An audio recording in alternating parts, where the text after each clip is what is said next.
Hey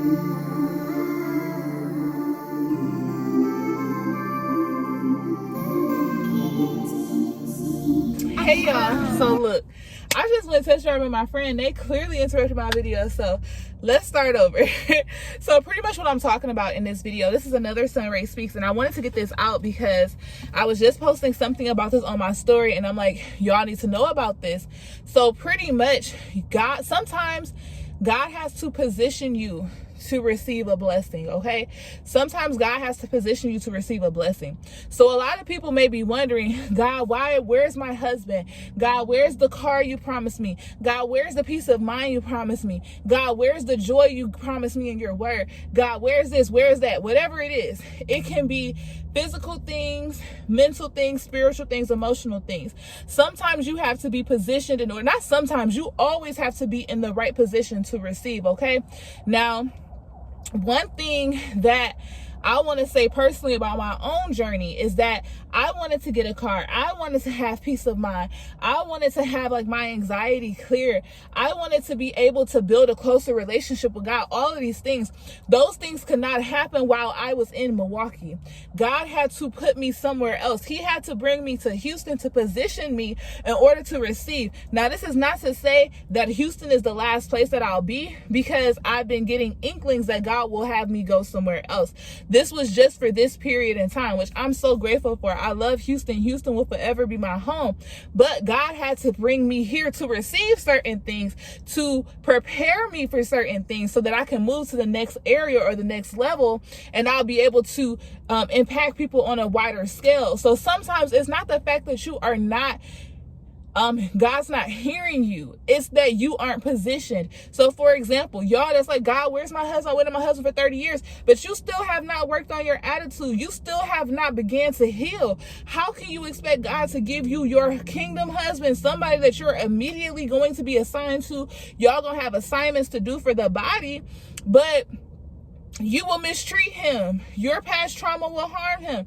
Now, at the end of the day, there are times where God literally will put people together because he's like, it's y'all time to be together. Like, I don't care about nothing else going on. Like, it's y'all time to be together. So whatever other issues y'all got to deal with, that's going to be y'all. You get what I'm saying? So it's important to heal. But for the most part, especially if you've been really seeking God in that, you have to be in an emotional position to receive. How can you be able to receive, but you're still holding on to the past relationship that you had went through, or a past person? You know how us women, we have like those people we still be talking to, and God done told us to shut the door. You leaving that door open is keeping the future door from being open for you. It's still closed. That person that's waiting for you, that God has for you. You guys get what I'm saying? It could be that job. It could be your promised land. Some people are like, well, God told me he wants to move me, but I don't know where.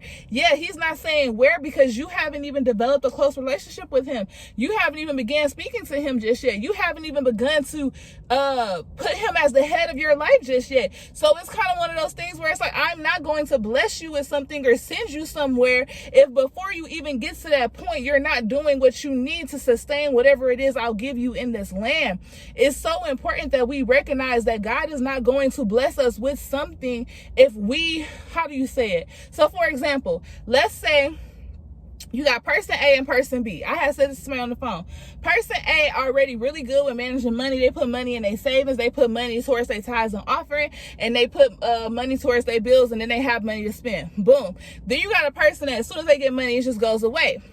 Person A and person B both win $1 million lottery. Now look, person A, they're still going to put money to the side for savings, put money into tithes and offerings, put money to pay their bills, and then have them some free money to spend. The person that's going to waste the money is going to waste the money originally. So it's not that, like, a lot of people are like, well, God, if I had more space, I'll do this. Well, God, if I had a less distracting environment, I'll praise you. God, if I had this, making up all of these excuses, because think about it. You are going to be that same person in a distraction type environment as a distraction free environment. If you aren't doing it then, it's a 9 times out of 10 chance you won't be doing it later. And a lot of people can say that. So just like with money, if you already don't save money, how do you think getting more money is going to help you learn to save money? That's not going to happen. Or how do you think if you can't tithe with the $10 you have in your bank account that you're going to be able to tithe in the future when you get more money? If you aren't giving when you have nothing, what makes you think you're going to give when you have everything? How a person behaves when they have nothing tells you everything about how they'll behave when they have everything. Let me say that again. How a person behaves when they have nothing lets you know how they will behave when they have everything. So if a person is self-righteous, conceited, have all of these things, when they have nothing, how do you think they're going to act when they get money? It's just going to be times 10. So it's so important that we have to be positioned to receive. You have to be positioned to receive, okay? I just spoke a whole sermon, and that was not the goal for today. Yeah, that definitely was not the goal for today. But I mean, I always like to go to Abraham because me and Abraham, we road dogs. Our stories are very similar. But just like with Abraham, like, he had to be positioned to receive. God said, I have to take you to a land, a distant land that you know not of. I will show you this land in order to receive. So he had to leave in order to receive. Esther, she had to leave her position where she was with her uncle and move into an area of kingship, etc., to receive more. You get what I'm saying? All of these people have to be moved to receive. So I love you guys, and I'll talk to you guys in the next video.